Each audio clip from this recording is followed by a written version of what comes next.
Most respected teacher, most respected elder sister, dear beloved community, today is the 2nd of November in the year 2025. We are in the Lower Hamlet in the Assembly of Stars meditation hall in the Juagamlo, the Dharma Nectar temple. Yeah. And today we continue the topic that we began last Rain's retreat, the topic of have we really understood the Buddha? Something like that. Huh? One time I asked Thai how we should translate Triki Go Bud, but Thai said maybe have we understood the Buddha? Yeah.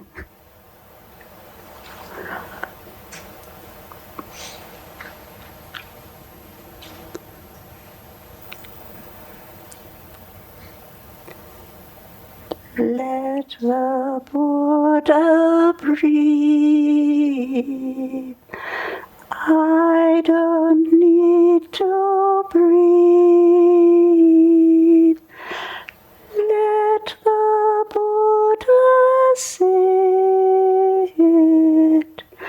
I don't need to sit. The Buddha is breathing.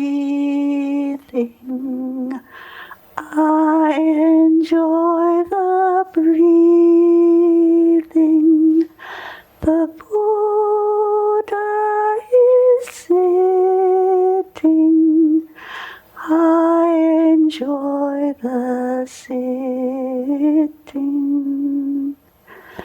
The Buddha is the breathing.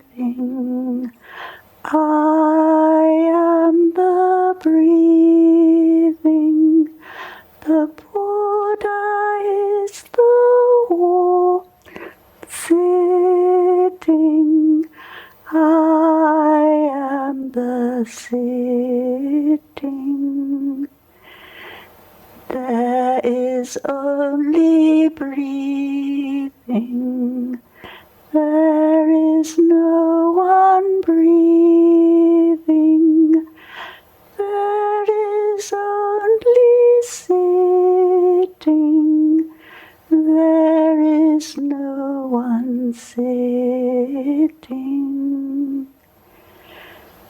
Peace while breathing, joy while sitting. Peace is the breathing, joy is the sitting.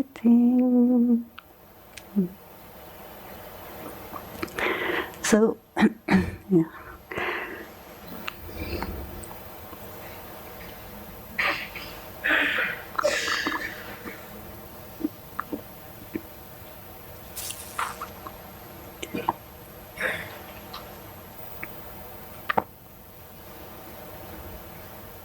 So this is a meditation that Thai enjoy very much. I think we also enjoy this meditation.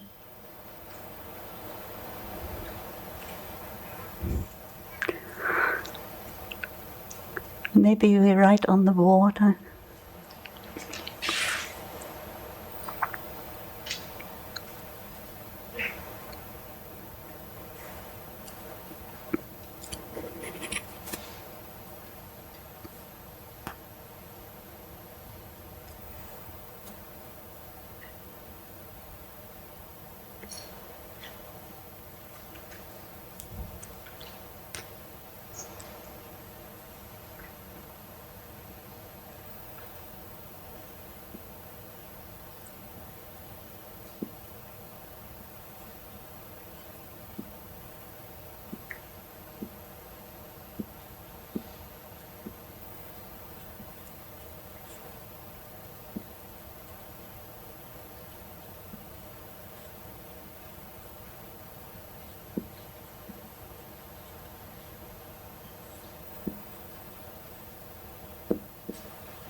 So here we talk about Buddha, Buddha.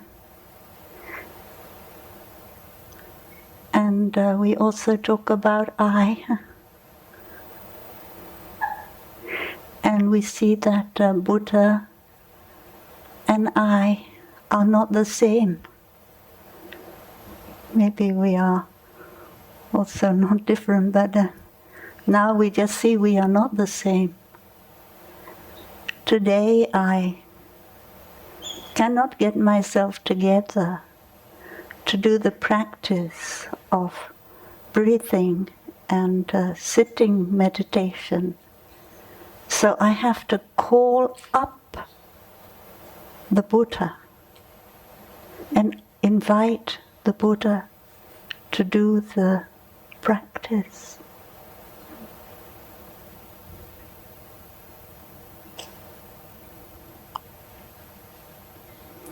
And then, because I have been in touch with my spiritual ancestors, and I've been able to touch my spiritual ancestors in myself, I suddenly find that the quality of my breathing is like the quality of what I imagine, the quality of the Buddha's breathing. The quality of my sitting is like the quality of the Buddha's sitting. The Buddha's sitting, we've seen many statues of the Buddha sitting straight, solid, a smile. Yes, and that is not something outside of my consciousness. It's something I can touch and something I can bring in, I can realize, I can bring. But still, that idea of Buddha is idea of Buddha outside of me.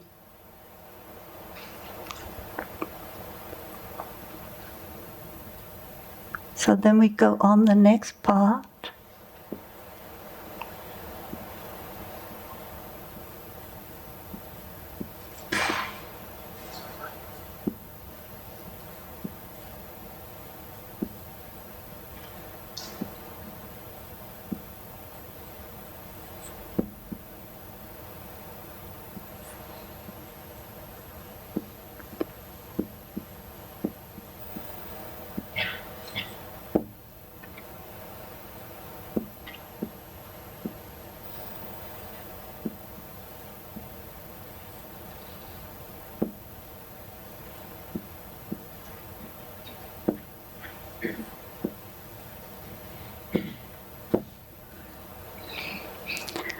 So the next part is we really feel the breath of the Buddha, we really feel the sitting position of the Buddha, and we enjoy it. It's very enjoyable to breathe like that, to sit like that. But still we feel that I and the Buddha are two separate realities.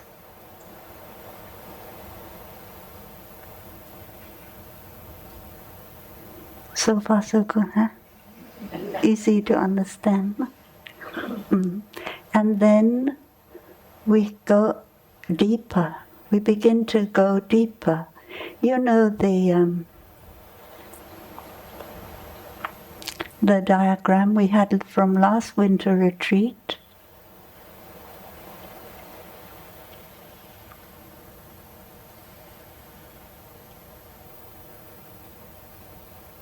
Do you remember? So we start off here with a sense of I, a sense of a separate self. And then we go down here. And we arrive at a place where there is no longer a separate I.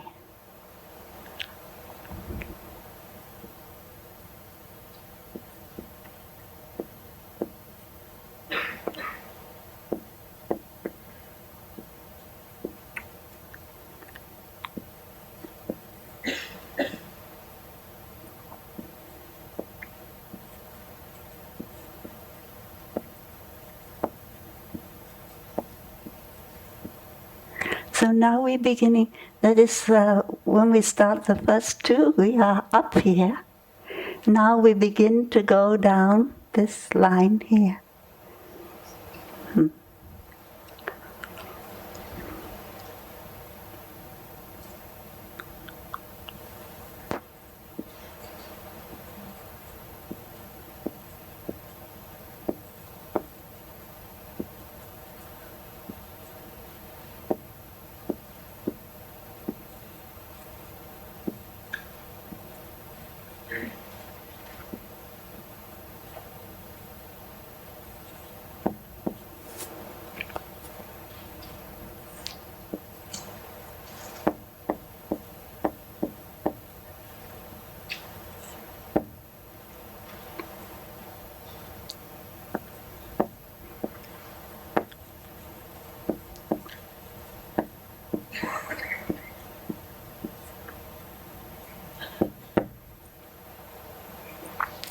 So this is a verb here, huh? Buddha is breathing, Buddha is sitting.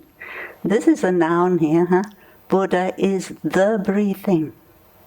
Buddha is the sitting. I am the breathing. I am the sitting.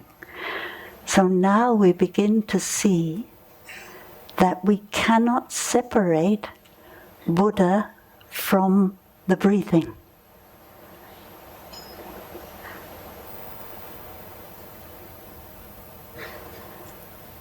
The Buddha is the function. There's no separate self. The person is the function. Yeah. Mm-hmm. So, because this kind of breathing, which now I am enjoying,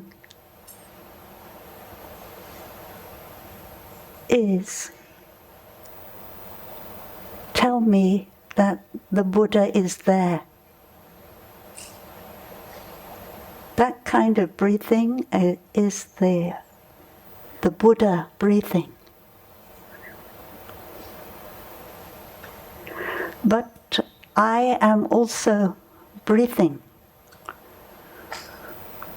Actually, I'm breathing the breathing of the Buddha. And I am the breathing, I am the function. There's no I outside of that function.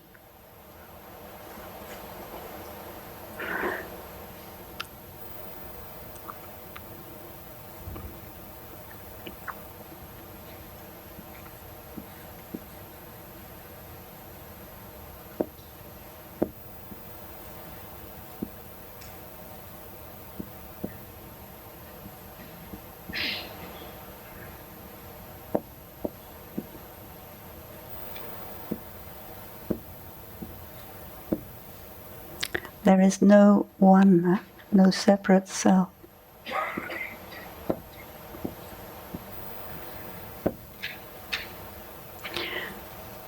So now we continue, come down here, and we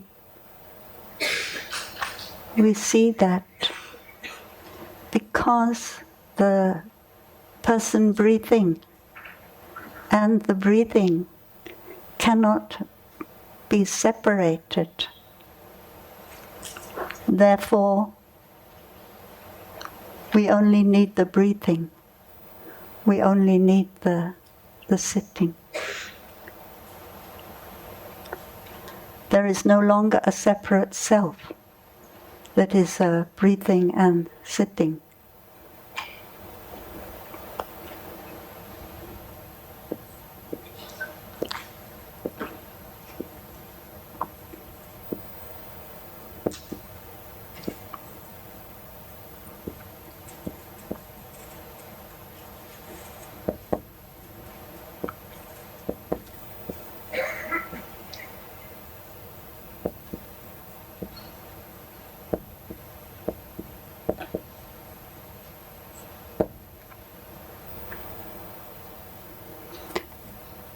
So now, while practicing like this, we experience there is the experience of peace.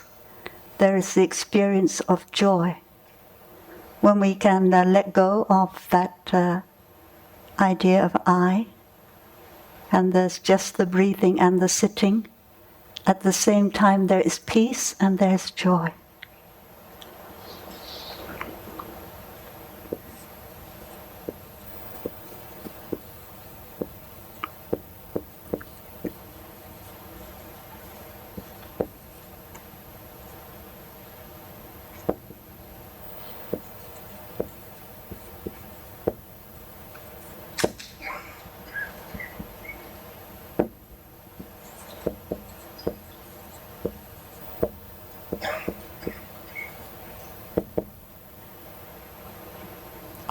And then we recognize that outside of this breathing, we have the peace and the breathing, they go together. The joy and the sitting go together. They are not two separate realities. So this stage, we can, if we like, we can call it. We practice not separate self coming down here.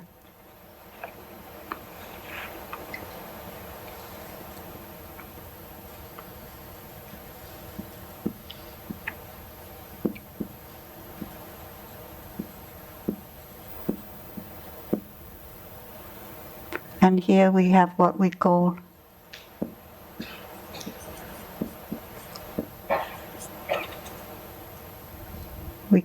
nirvana.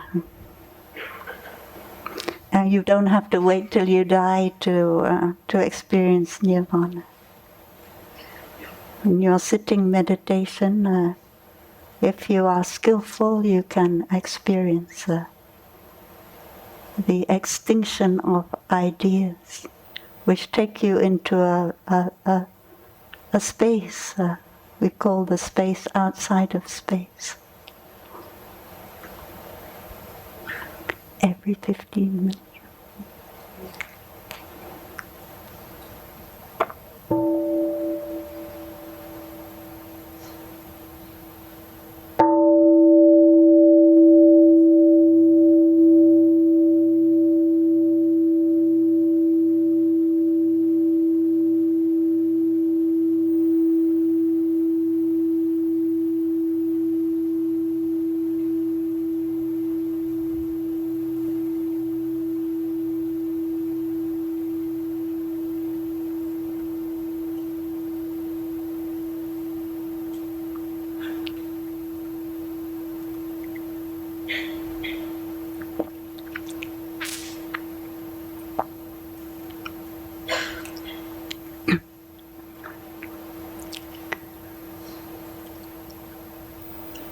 The one who bows and the one who is bowed to are both by nature empty. Therefore the communication between them is inexpressibly perfect. Yeah, we can stop there. Huh?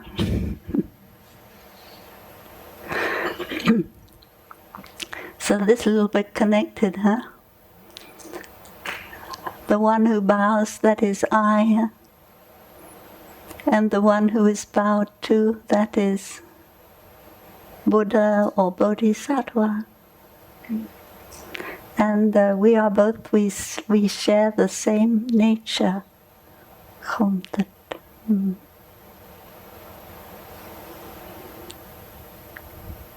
So the practice of touching the earth is very helpful. It to go along with this kind of practice. It is also a practice that can take us from the separate I, at least to the not separate I.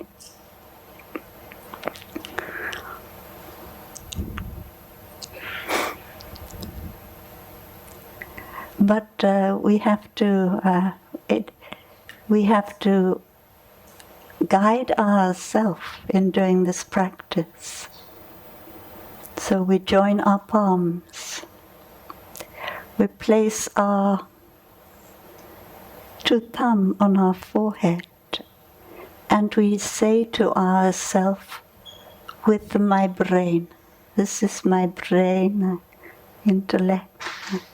And then we bring our palms down and we say to ourselves, with my heart.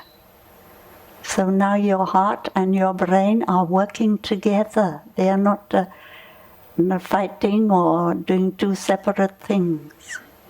And then you say, with my whole body. So it's not just your heart and your brain that are working together. It's your liver, your spleen, your kidney, your lung, your blood, everything. Everything is working together. With my brain, with my heart, with my whole body, I touch the earth. I would like to do it, but it'll mess up my microphone. So then we touch the earth. So we are very close, as close as we can get to the earth. We feel the solidity of the earth. And we turn our two palms up like that. And we can say, I am nothing, if we like. If you like to say that. This I is nothing. Let go of everything. But there's another thing that I left out. I said I touch the earth. I shouldn't have said that.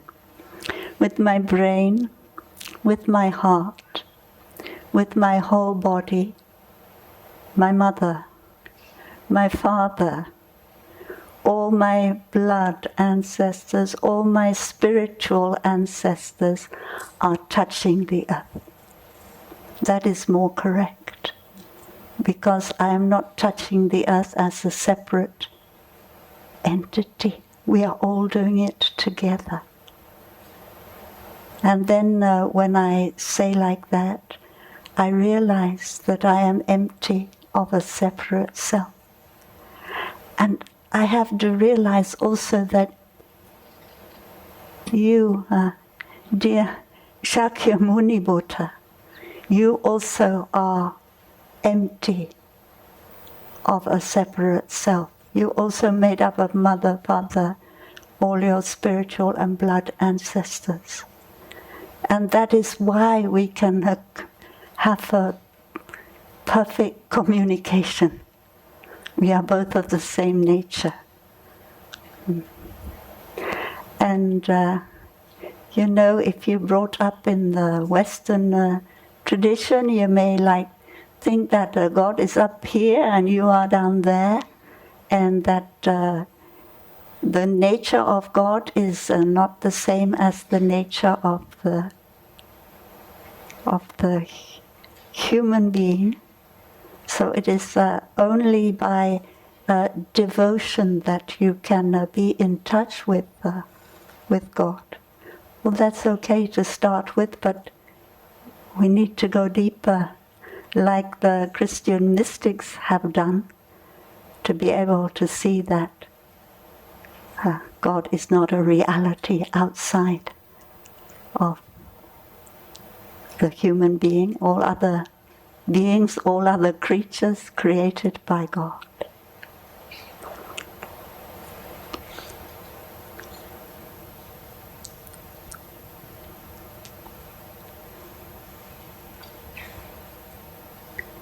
So this is what we have been learning about the practice of no self.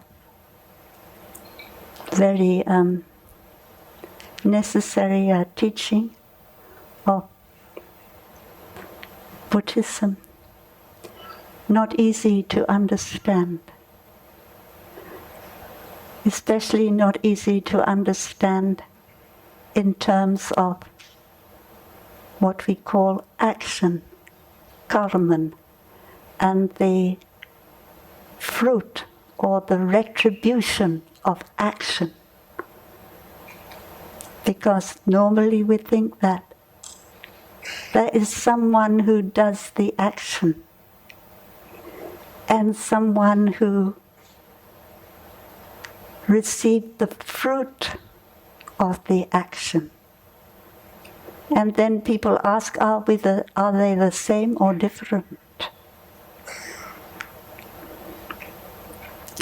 The other day, when I was leading the chanting in the hermitage, I thought I knew the chanting off by heart, but I suddenly came to a part and I couldn't remember. So I stopped, and none of my sisters could remember either. So we all stopped. And then we opened the book and we found out what we should have chanted. And my instinct was, as soon as the chanting was over, to kneel up and to repent, express my regret that I had led the chanting in such a not a fruitful way. Because when we chant, we don't just chant for ourselves. We know that above us, below us, there are invisible beings who have come to hear the chanting. So we are not just, and all our ancestors also come to hear the chanting. So we are not just chanting for the sisters who are there, the brothers who are there. So I feel that, yes, now I have to kneel up and I have to repent, that I did that. And after that I feel better. So that is, we are responsible for what we consider to be our actions, even though, strictly speaking, the one who forgot the chant and the one who kneels and repents are not the same, because all kinds of things in my body have changed since then. My feelings have changed, my perceptions have changed. We are not the same. But also, we are not different. We take the responsibility. If I don't take the responsibility for that, who is going to do it? Someone needs to take the responsibility.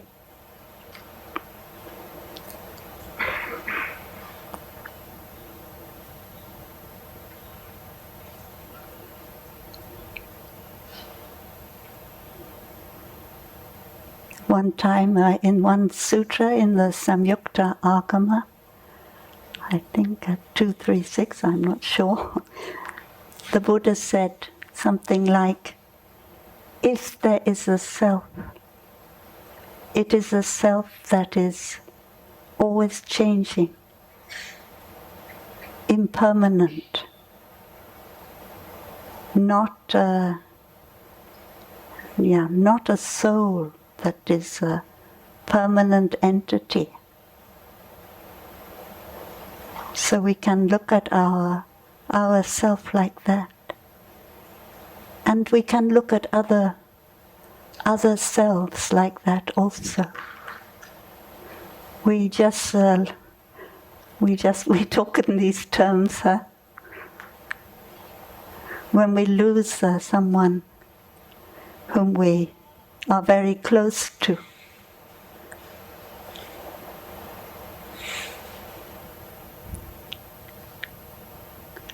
We have a way of looking we feel that that person has died. That person doesn't exist anymore.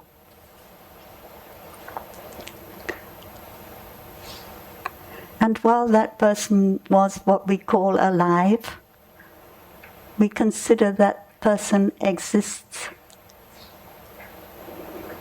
So now we look at the sutra, which is called the Ukachela,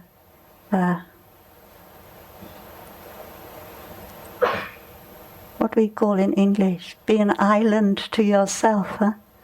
Being an island to yourself. There's a very interesting part of that sutra, because at that point Shariputra and Mahamodgalayana had died, had, what did they call her, passed into nirvana.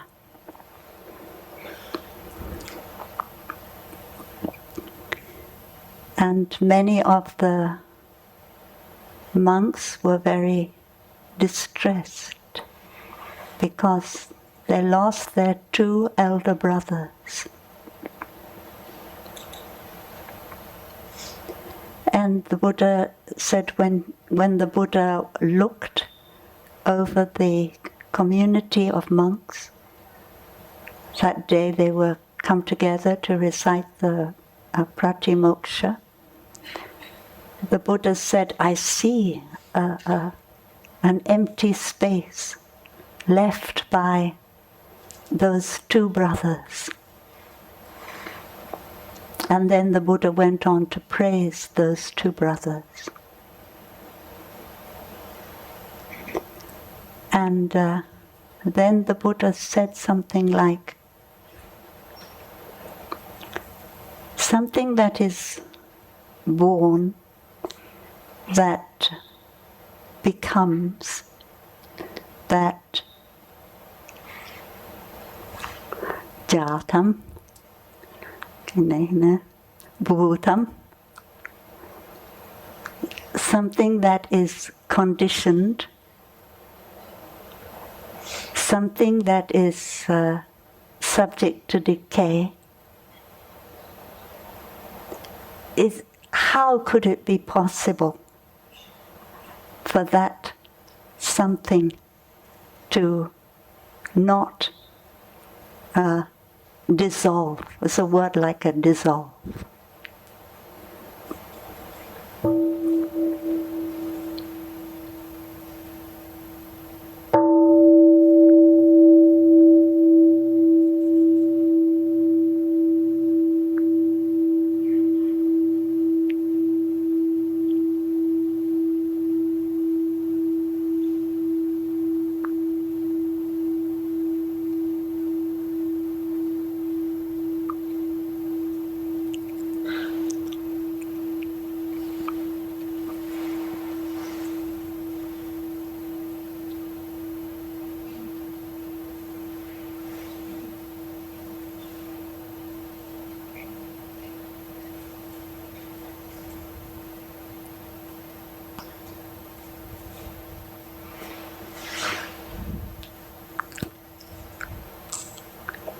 So now we are up on this line here. Huh?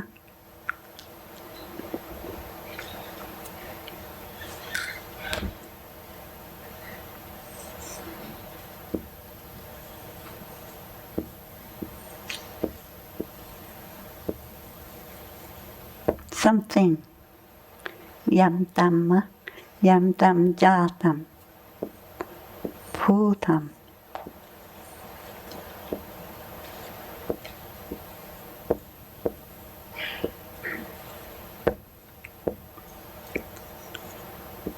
Sankatam.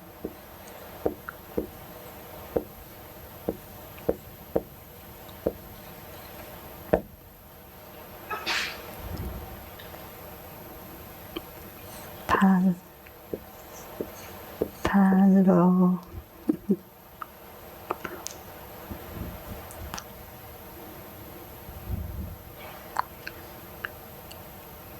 loka dhamma.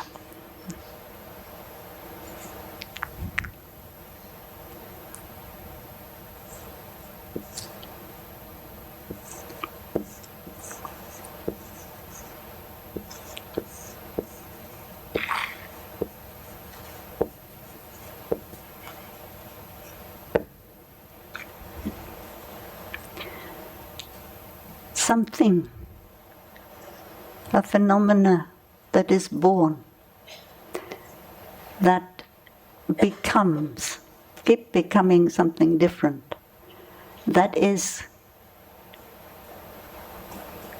conditioned. That condition means it's there because of causes and conditions. It's not there because of itself. Conditioned. And something that is subject to dissolve, to fall apart. How can it not dissolve? How can it not fall apart? And in the Chinese, but I cannot write Chinese, I'm sorry. We have this, sin, Pháp,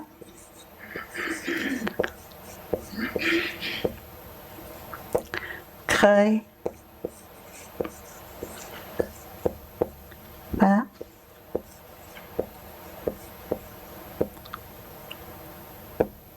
khơi Pháp, cái gì nữa? Khơi Pháp, tác Pháp.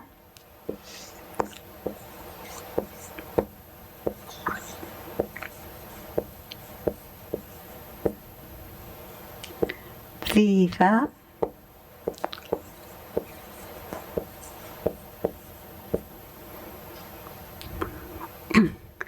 hoài bại Pháp hả?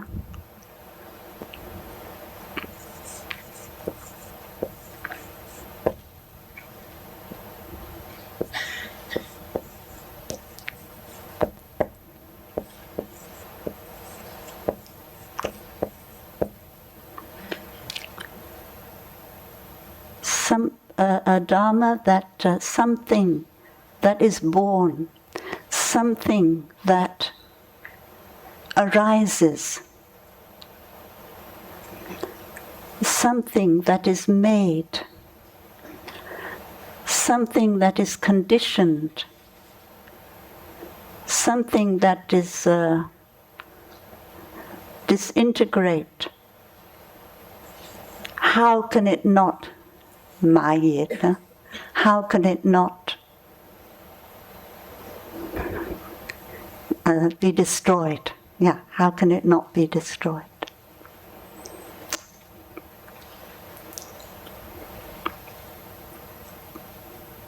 So this is what the Buddha taught the monks on the day that they heard that their two elder brothers had passed away. And there is another sutra that is in connection with this sutra. It is called the Anuradha Sutta, if you like. And it is about when a young monk called, I don't know if he's young or old actually, Anuradha is going on the alms round. He is stopped by a number of non-Buddhist practitioners, and they say, "Oh, you are a disciple of Gautama Buddha. What does the Buddha teach about these four propositions? After death, the Tathagata continues to exist. After death, the Tathagata does not continue to exist. After death, the Tathagata both continues and doesn't continue to exist." That is a bit funny, huh? And after death, the Tathagata neither continues nor ceases to exist. This is what in India at that time they were all discussing. And Gautama Buddha, he must agree with one of those things, because outside of those four things, what can there be? And then Anuradha thought, when the other ones asked him that, he thought, oh, I never heard the Buddha talk about that. But he was concerned because he could not answer them. And he's concerned, if they ask me again, what will I say? So as soon as he came back from the alms round, he went to visit the Buddha. And he told the Buddha about these four propositions that he'd been asked about. And then the Buddha said, okay, I will give you an answer. So now, the Buddha, after death, the Buddha exists or doesn't exist. Now the Buddha is alive. It's not a matter of after his death, he's alive. And so, Anuruddha, now I am alive, now Buddha is alive. Is the Buddha the body? And Anuruddha said, no, the Buddha is not just the body. Is the Buddha the feelings? No, it's not the feelings, the perceptions, the mental formation, the consciousness. And to each thing, Anuruddha had to say, no, I cannot find the Buddha in the body, I cannot find in the feelings. And so the Buddha asked them, after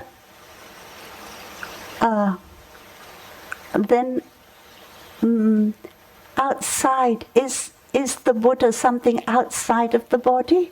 Outside of the feelings, the perception, the mental formation, the consciousness? And Anuruddha said, no, I cannot find the Buddha outside. And then the Buddha said, now I'm alive, sitting in front of you, you cannot find me. How do you expect to find me after I have passed away? The Buddha has only taught two things, ill-being and the end of ill-being. This is cut through all the speculations. But when we lose someone who is dear to us,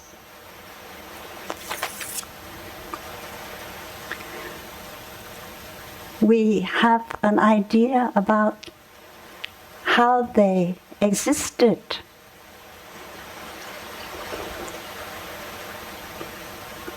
We have an idea about how they walked, how they sat, how they talked. And then we have an idea that now that doesn't exist anymore.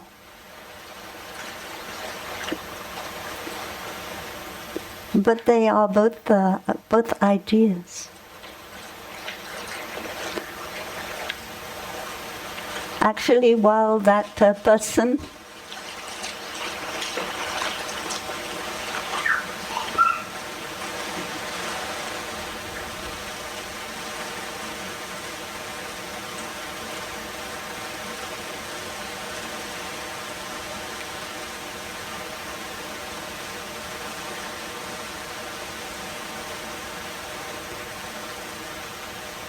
was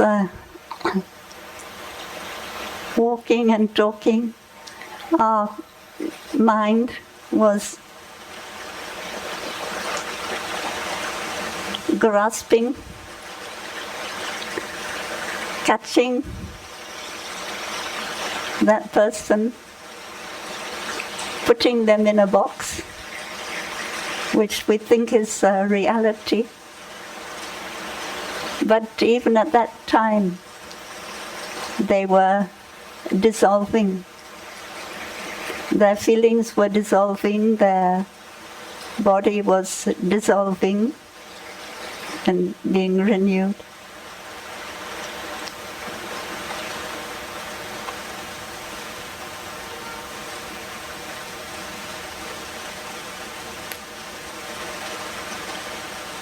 So that is when my father, my mother pass away, I also practice to meditate, to see my perceptions that I had of them when they were alive, and to see that those perceptions that I had were not correct. They were not the reality of my father and my mother, although I grasped to them and thought they were reality. And now I feel that I have lost that reality, which was never a reality. So I practice like that. And not only my mother, my father, but also myself. I put myself in a box, a reality. So the Buddha taught the causes and conditions in order to help us not get caught in that kind of reality. This is because that is, this is not because that is not.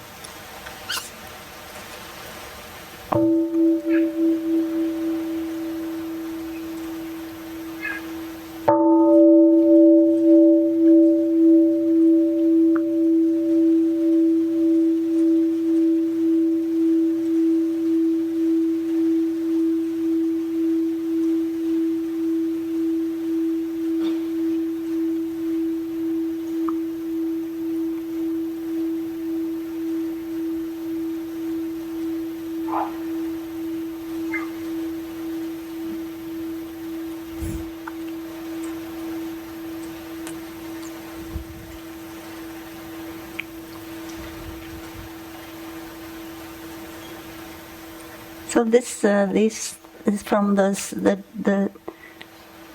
sutra on being an island to yourself when the two brothers pass away.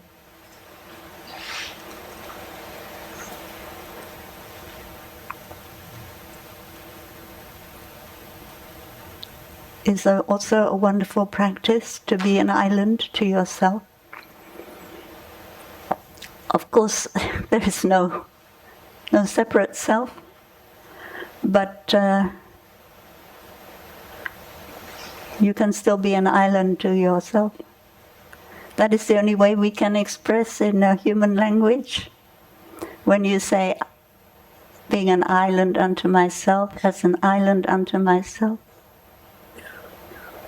you come back to your five skandhas, and you feel that you are deeply inside your five skandhas, and you are not thinking about what other people are doing or to you or what other people think of you. You're just completely in what we call myself. Yeah. So that is also a wonderful practice, and it is the practice that was suggested by the Buddha. When you come back to yourself and you see that yourself is so vast, it is made up of everything that is not yourself,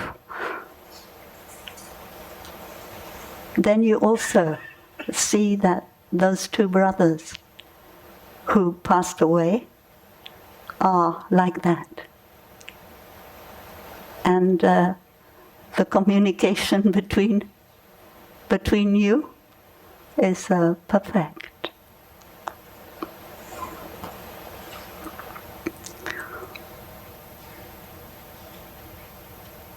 So then there is the other sutra we call the Udana, or the Itivuttaka, and that sutra the Buddha said, monks, there is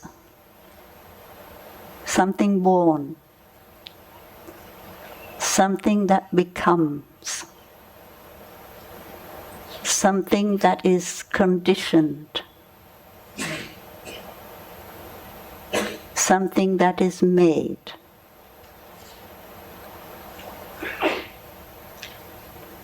We accept that. Then the Buddha said, monks, there is something that is not born, not become, not made, not conditioned. If there were not the thing that is not born, not become, etc., there would be no escape for what is born, become, conditioned, and so on. Yeah. So,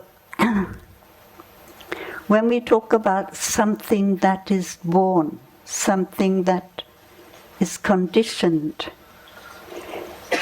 it means that there is a something, there is an identity, a separate self that is born and is conditioned.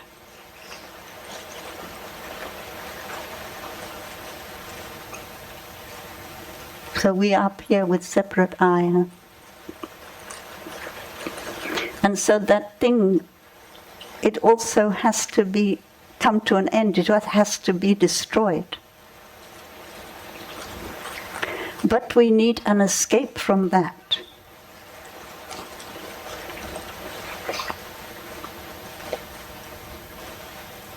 I don't know if we should say we need an escape, huh? But there is an escape from that.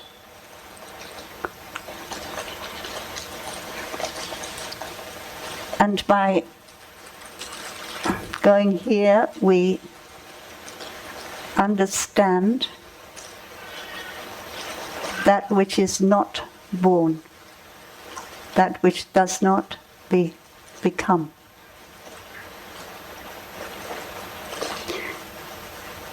And when we talk about that which is not born, it is also not correct, because there is no separate self that is not born, doesn't become. So the not born, is still coming down here. Huh? It's not touching the reality, because that reality cannot be grasped. It cannot be expressed, but it can be realized. It can be experienced. Huh? Like when you touch the earth with all your ancestors, and you realize the communication. Or like when you touch the one who has, your loved one, who has passed away,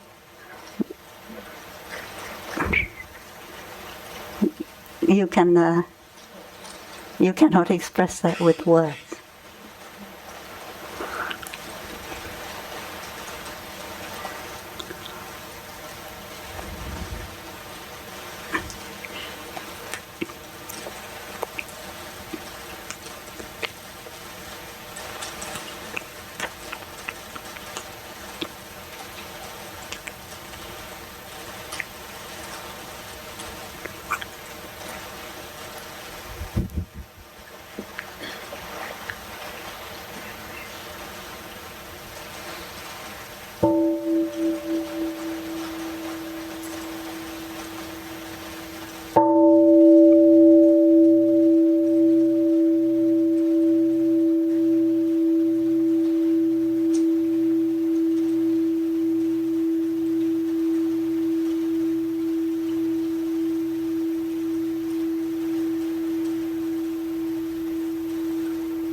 So I think that our teacher has described very well these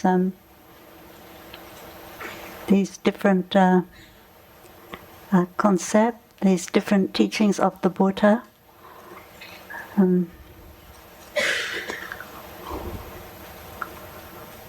I don't know whether laden you with some more concepts. I don't know whether I should.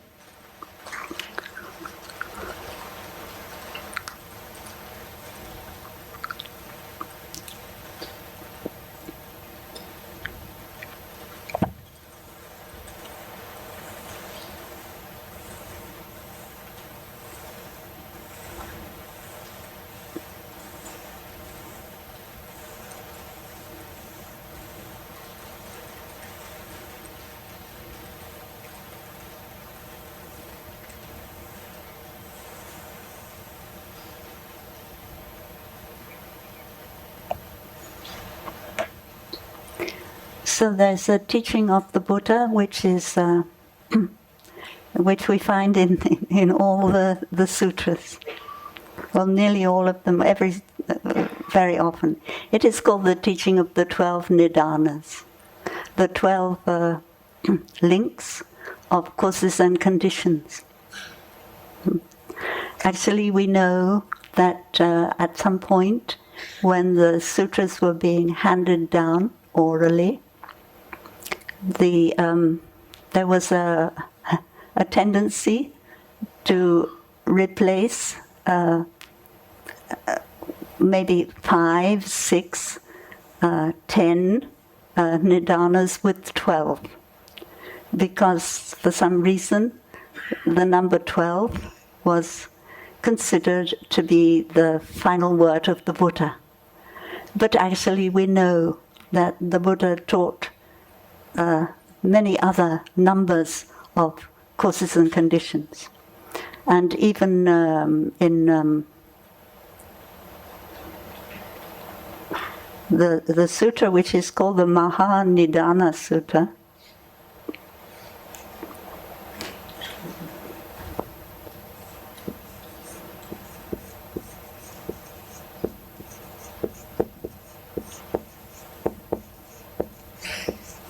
it is number 15 of the Digha Nikaya.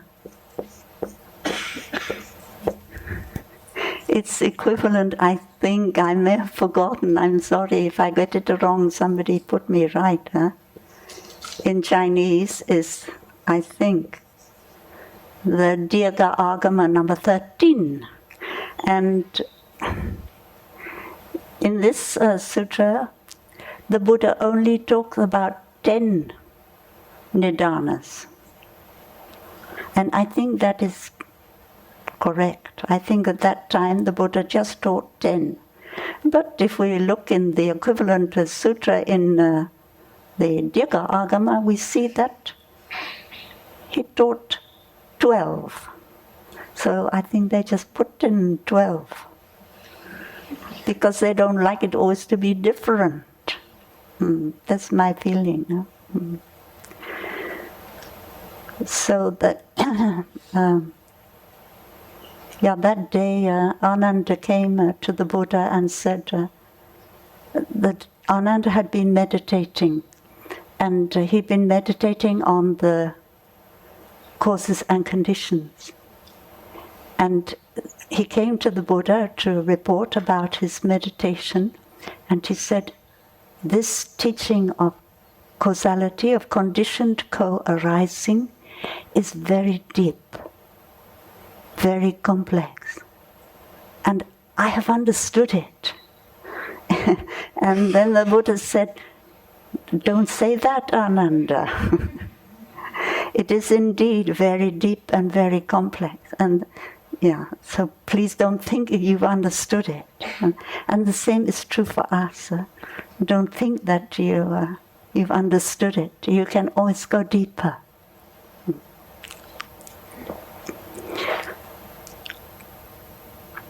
And so the Buddha, we will look at this Mahanidana now.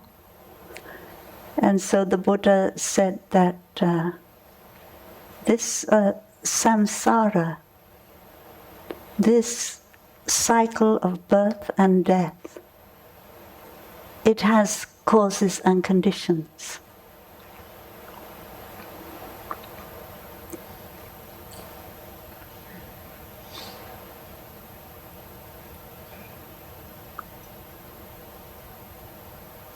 So there is a death.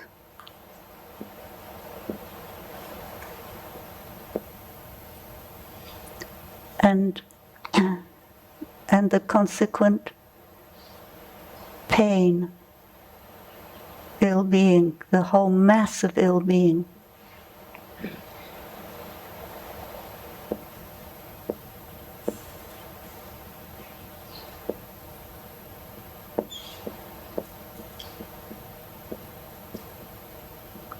So that we have that. And why do we have death? Because we have birth. Why do we have birth? Because we have becoming. Why do we have becoming? Because we have grasping. Why do we have grasping? Because we have craving. Why do we have craving? Because we have feeling. 1, 2, 3, 4, 5, 6. We're feeling we have contact. 1, 2, 3, 4, 5, 6, 7. Why do we have contact? Because we have 6 senses.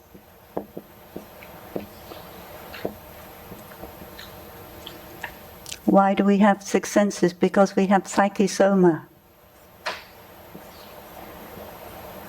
Body and mind. Why do we have nama-rupa? Why do we have psyche-soma? Because we have consciousness.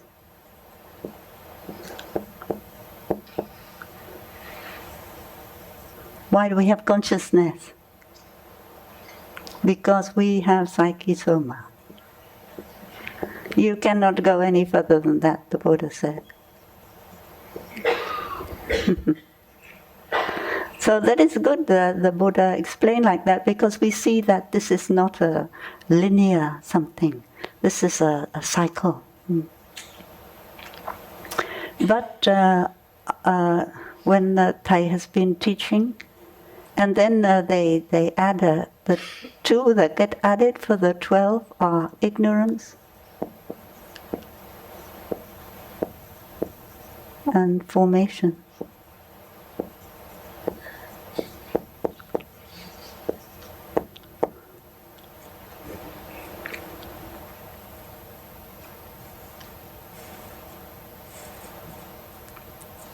So this gives rise to ideas like, if we are die because we are born, we don't want to be born anymore, then we won't have to die.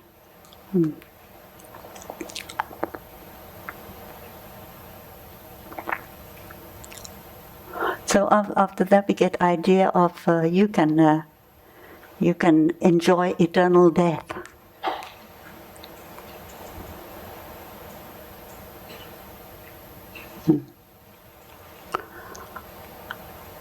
But when our teacher looked at these causes and conditions, you know, you can take the little parts of them and they make a lot of sense, but then they put them all together. It doesn't make so much sense. When our teacher looked at all these causes and conditions, he taught us that we cannot, by meditating on this, really touch the deepest teachings of the Buddha.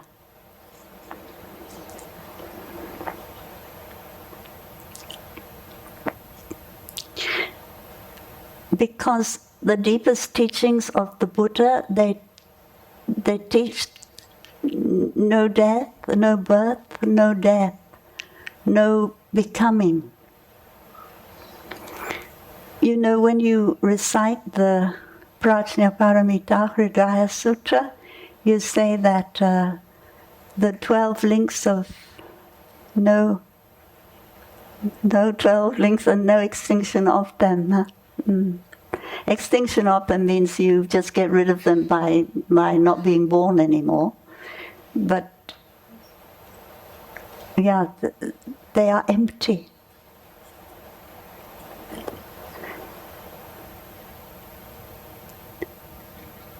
All these things empty of separate self. So there was a tendency to think that all these things are separate realities. But in fact they are all made up of everything else.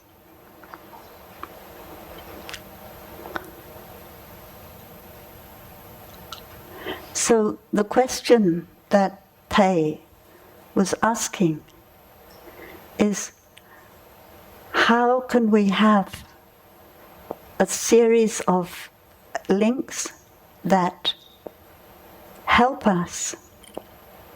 We have to go back to our diagram. Help us go down this part of the Z. Huh? Help us go down here from the concepts of separate realities to touch the deepest reality, the ultimate dimension. But this, it cannot help us. So we have to, we can include these two. Ignorance means wrong perceptions. And formations are conditioned things. So all phenomena are conditioned things. And because we have wrong perceptions about phenomena,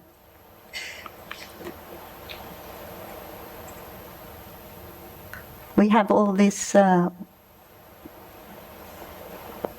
These formations are not the reality of the formations,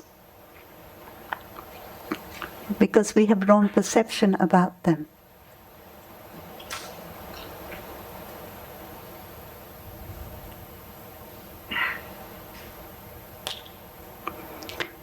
If you look at the chrysanthemum,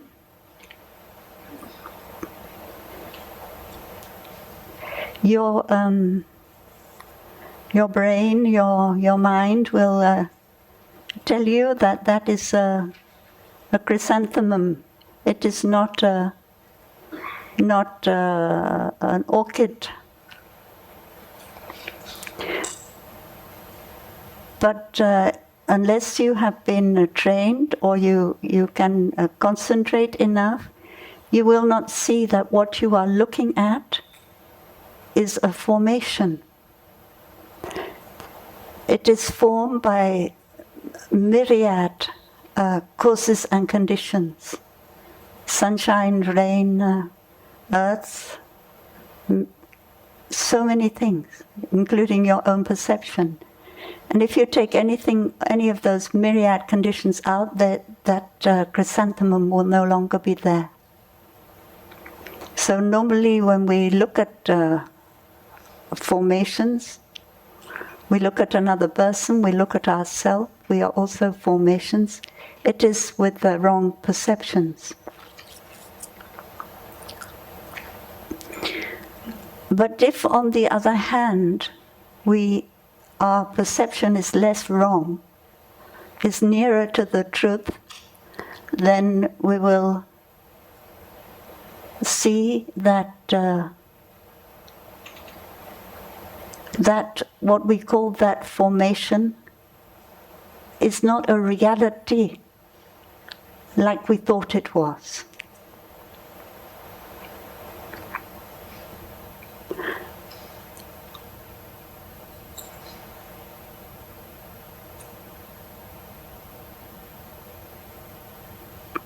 it doesn't really exist or not exist. So after ignorance formations, you have being. And because you have being, you have to have non-being.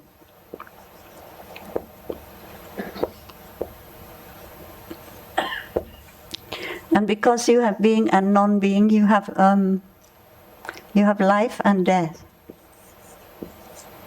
Life is being, death is non-being. And because of that, you have this whole mass of ill-being, separate self. So if you want, you can put a separate self in here.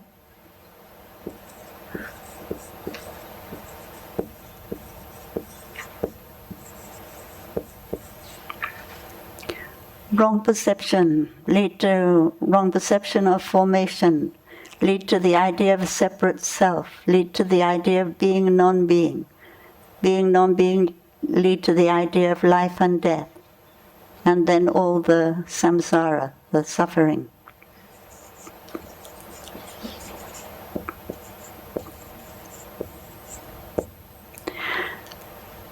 But if you remove the wrong perceptions, then you have correct insight into, you have the insight into the formations. You see them. You no longer have the idea of a separate self. You no longer have the idea of being, non-being. You may understand interbeing. Because there's no idea of being and non-being, there cannot be the idea of life and death. Because these two things they go together. We think that when you're alive, you exist, and when you die, you don't exist. And therefore you suffer. So on the other side, you can say you have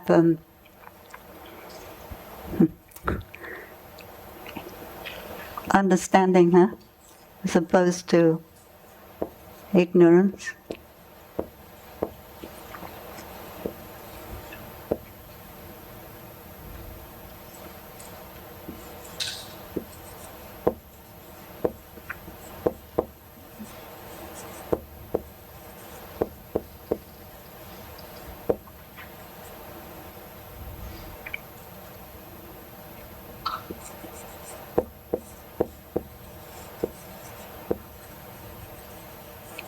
Here we have, instead of being, non-being, you have interbeing.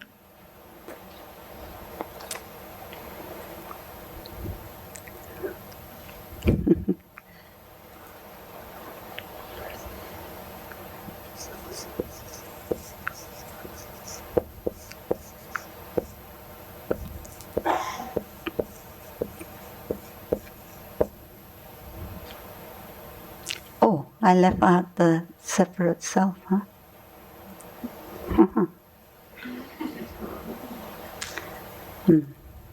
Nirvana,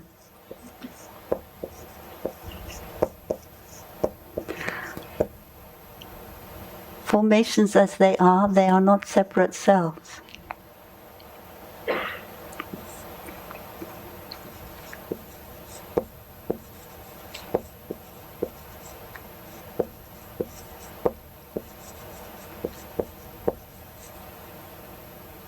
One, two, three, four, five, six, instead of 12.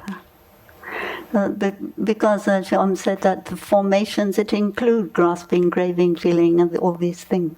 So you don't need to put them separately. But in certain contexts, you may want to do that.